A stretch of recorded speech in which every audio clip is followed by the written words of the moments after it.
Em Bốp nhà ai? Nhà Mít á? Thật không? À, thế em Bốp nhà ai? Các bố không biết em Bốp nhà ai nhỉ?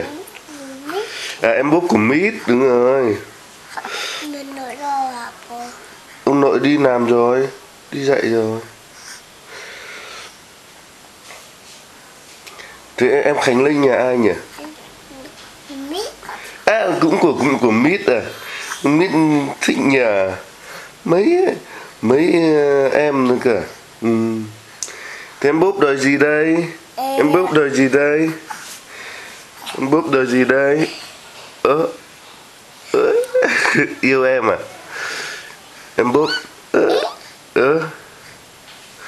em Bốp làm gì đấy? Em Bốp đời gì đấy?